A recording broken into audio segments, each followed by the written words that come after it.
Hello YouTube, good morning, happy Thursday. I'm going to do another kind of standard day really of what I get up to. Today is more of a content focused day. I've done my plans for the week, so today I can focus more on the content side, things like YouTube, editing, Instagram, TikTok, stuff like that. And I'll just show you through my day like how I tend to try and make the content, the things I use, the tips, the things I've enjoyed, the things that I've found pretty tough, the hate comments, all that type of stuff. So yeah, I know there's a lot of people who are considering getting into the space just as a hobby or just want to try and post a bit more about their journey online. And like honestly, this is me posting TikToks and Instagram Reels has effectively allowed me to do what I'm doing today, so which is nuts. So if anyone else can do it, if I can help anyone at all try and get into the space, I'm all for it. So you're probably thinking, Gabriel, you've got about 2 subscribers, shut the fuck up, why do we listen to you? So valid, so valid. But I do have a little bit more of a following on TikTok and Instagram. I tend to keep it relatively simple, apart from my camera, but on Instagram and TikTok my process is pretty basic. I like to try and keep it as simple as I can, because that means I'll do it. If I started adding in some fancy sedan editing, I wouldn't do it. But yeah, I'll give my tips, like the process of how I make an Instagram reel. Like I write it all down, the software I use, just little tips that I feel have helped me. Just yeah, gain a little bit of a following, enjoy it as well, which is the main thing. If you enjoy it, everything else will follow. So I'm gonna get some food now. Got 2 runs today, a steady effort, starting basically easy to steady, ending at around LT1 this morning, and then just an easy double with some hill sprints later on. And I might try and go to a sauna as well. Get some food, reply to a few people this morning who've done the workouts, and then crack on with the day. And I'll see you in about 10 minutes I reckon, because I'm gonna show you how I keep my runs in check for steadier efforts. So as a serial overcooker and run too harder, on this run today when I want to actually keep my effort in check, steady to LT1, I'm going to be tracking my heart rate during the run. So I'll use an external monitor. You've probably heard it a million times before. If you are going to use heart rate, make sure you do have a chest monitor. Well, the arm ones aren't too bad, but I just feel like the chest one just gets it right all the time. I had some issues with the arm one, corresponding, it just gave me a few weird readings. But so what I'll do is, on my watch face, I'm gonna have lap distance, current heart rate, lap time. Is that right? Yes. No. I might just keep this in one take. What I'm actually going to have is lap time, current heart rate and lap pace. So I'm going to do 10 minutes easy, 30 minutes steady, 30 minute LT1, 5 minute cool down. In those 30 minutes I want to be, I'm going to be in the steady one and the LT1 area-ish. So I don't want to go over 170 basically. In steady I've been more like 160. And then for the LT1 second 30 minutes, I'll be more like 165, 170. So I can go on the Garmin app, and then I can basically plan my screens. And for this session, that's it. I'll have lap time, current heart rate, lap pace on my watch, and I should be checking that. It's a pretty flat route, so I should be able to keep my heart rate relatively low. And like I said, for when I did like the marathon stuff, I'll be lapping every 5k, and you can just change the screen. So I think it's a really useful tool to have. And if you are tracking heart rate, whether you want to see it or not during a run, it's up to you. But for this type of run, I will. For like a session, I definitely don't want to see it. Like 5 minutes of hard bulky reps, I do not want to see my heart rate. But today I will. So I'm gonna have 10 more minutes of food digestion time, and then we'll get out there.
really good to plan that, not gonna lie. I felt like really strong, but my heart rate was just telling me I was pretty high, worked pretty hard, so conditions didn't really play ball, but it's the effort that counts. Bank stimulus, not about pace, bank stimulus.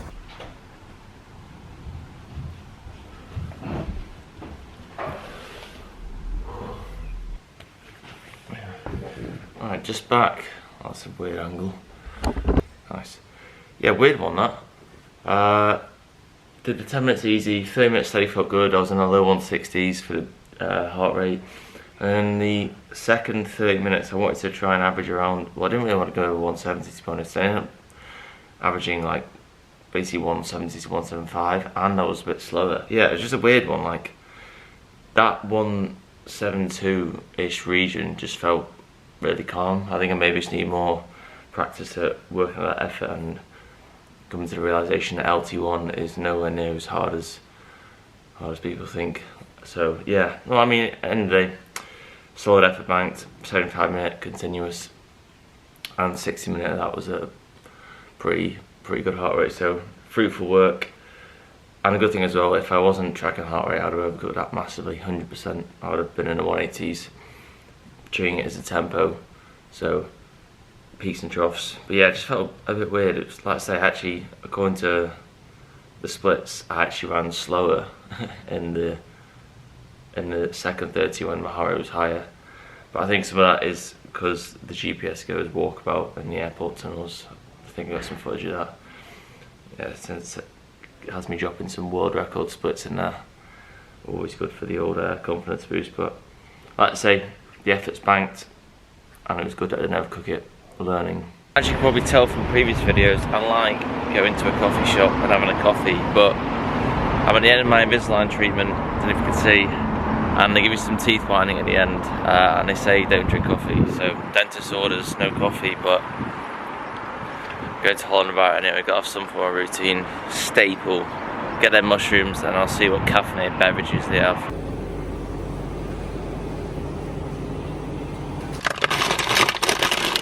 Not one, not two, but three. These are so good. They're so expensive, but they're so good. Fair, it was 3 for 2. I came in to get 2. Why wouldn't I get 3? And then the $1 million question: what drink did I get? I felt too poor getting a full kind of Monster when not doing a workout or a big session, so I'm a little baby one. And the reason I went for this one was because the ingredients were, I'm looking at that like I don't want to know, but there were no colours in there. I think they just said to try and eat like bland white food for the time being, which I can do. I do that anyway. It's calm, but I do like a coffee. Yeah, a lot of words in there that I can't pronounce, but I couldn't see any like red flavouring. I'm currently now planning a reel/TikTok, so I've got a vague idea of what the message I want to convey is. So now I just go into my notes, kind of just brain dump everything, put loads of words, sentences on there, and then over time just trying to condense it down. I've got blanket over me, blanket round me, bit of YouTube on there, Mr. Tommy Newell. I don't normally sit like this, to be fair. This might also seem quite over the top, and I completely get that, but I've just been trying it with reels and stuff just to try and make sure that when I post something, it's actually what I mean, rather than just like posting it there and then. Sometimes with like workout ideas, it's better just to post it and do the splits, how you felt, all that type of stuff. But with this type of stuff where I've got an idea, but I don't know exactly what I want to say, do a bit of a brain dump, get a few ideas flowing, and then I'll leave it and then come back to it in a few hours time and then condense it down and then get the script, so to speak. I know this seems so over the top and you don't need to do this at all, but I'm just saying what I do now that I want to try, and I feel like when I first started it was very much quantity over quality, whereas now I'm trying to do more quality over quantity.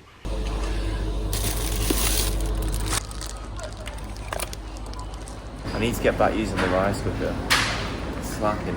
So in terms of advice for someone who wants to maybe start posting on social media, these are some tips that I would give. Yes, take them with a pinch of salt. You're probably looking at the subscriber count and thinking, hang on a minute. So take that with a pinch of salt. And yeah, like I say, my following on Instagram and TikTok is nothing behemoth at all. But I think there is some form of substantial following there, like I say, to make a living. The first tip I would give is to film what you enjoy doing and just make content around that. Don't feel like you need to make a certain amount of content. Don't feel like you need to try and pump out these viral videos that you see, because realistically no one wants to see them.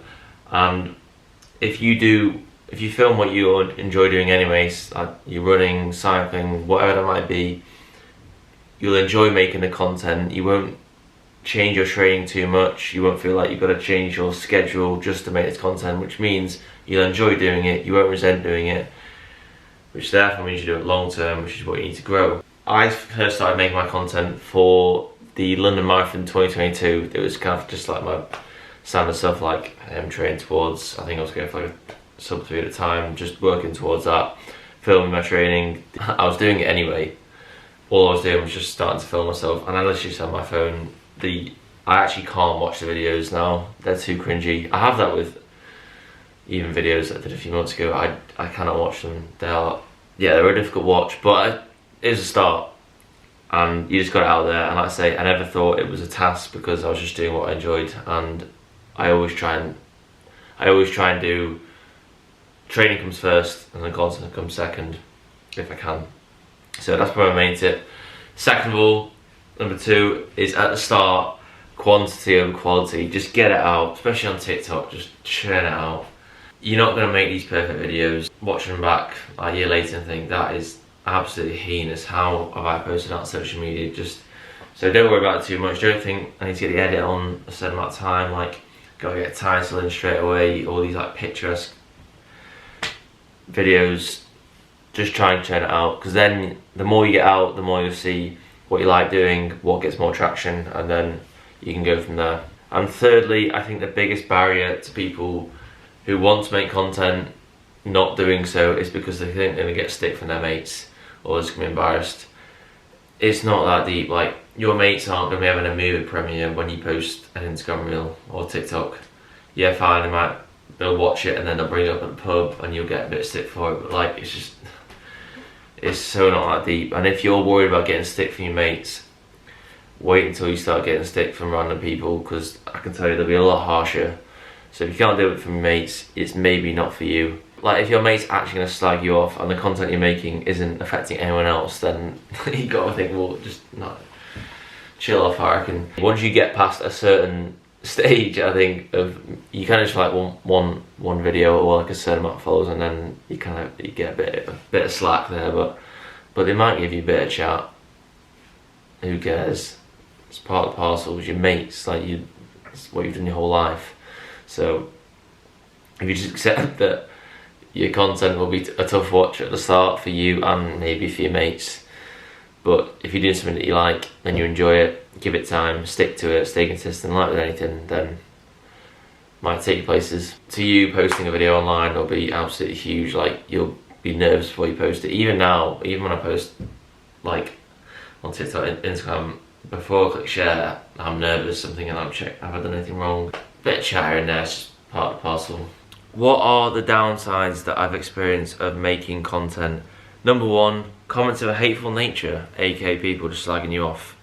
This is pretty rife, especially nowadays. I feel like there's so many different ways of doing things now, training methods, filming. There's always going to be someone who does the opposite of you, or just wants to do the opposite of you. That's just life, and they're bound to happen. Like, if you think about it, say a video gets 20k views, it gets, or say 20,000 people see it, there's a good chance one person will think that is absolute shite.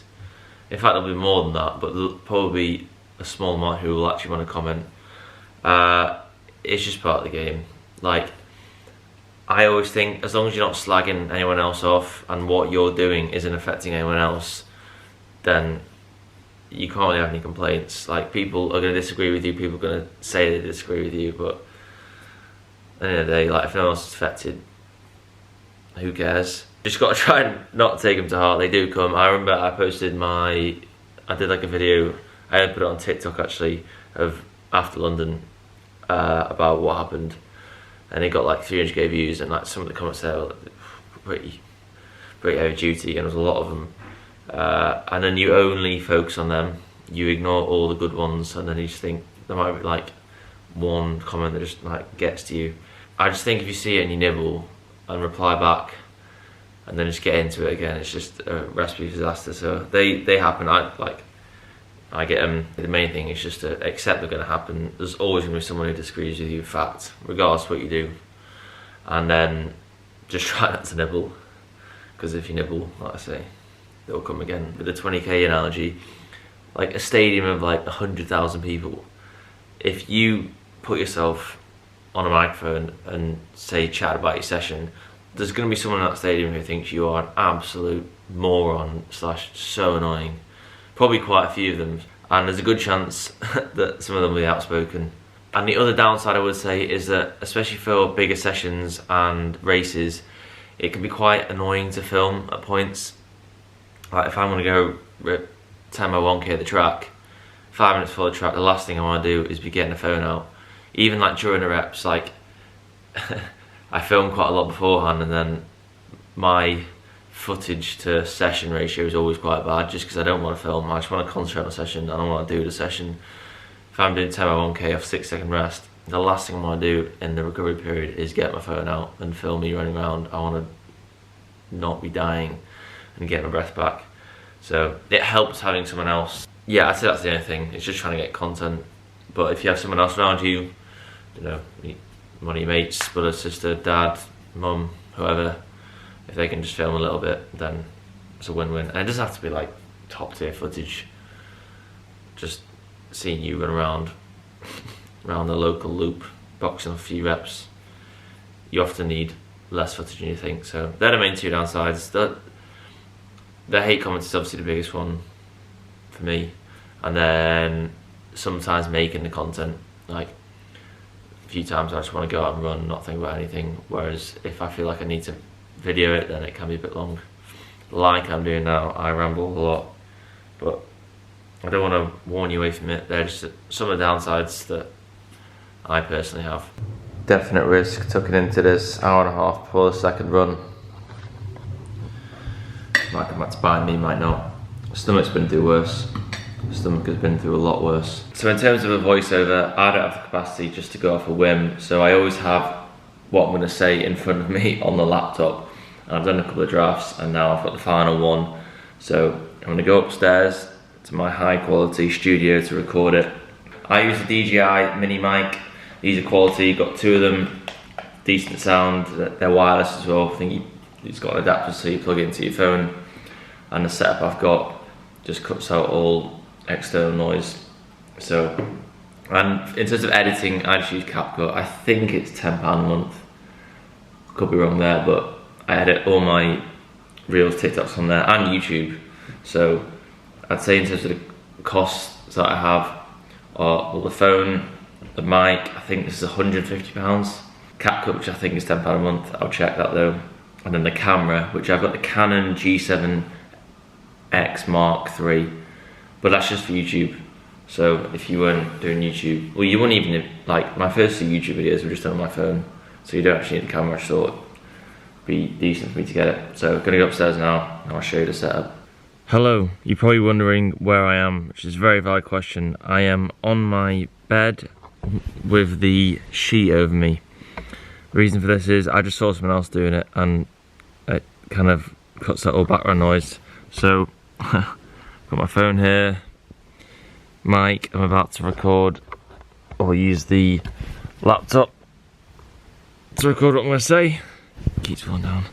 If you don't have a mic, I would definitely recommend this setup, as in it just makes the audio sound way better, and I think anything you can do to make the content just sound slightly better, may as well worth it. And if you have a bed, then it is free. Just doing a 40-minute easy double now. Then I'm going to go into 8 to 10 15-second hill strides. I'll see how many I do, and how I feel. but there's a nice hill just around here, like literally 200 metres past it, so do that and then double run day done. Run's done for the day, happy with that. 2 solid ones banked. Now I'm going to head to the sauna. I'm trying to basically try and get to the sauna every day if I can. 18 minutes is my baseline. I'm going to try and work that up to hopefully 25, who knows, 30. So yeah, sitting there, chill out. Well, I say chill out, it's hot and hard. After 10 minutes I'm struggling. And then, yeah, that'll be it for the day. Close it out. Progress not perfection. 20 minutes in the sauna today. Be 30 by Friday.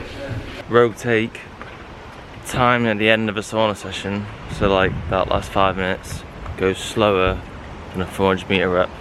I forgot to say before as well, I always do the voiceover first, so I put the voiceover on CapCut, I just add like a clip, turn the volume down, get the voiceover on, and then I add in the clips afterwards, so whatever I'm talking about, I can add in a clip that's relatable to that, get all the clips in, and then add the captions. That's the order, so voiceover, add in clips, captions, because that way, I don't know, I'll listen to what I'm saying and think, oh, there's a clip that relates to that, add that in, then captions.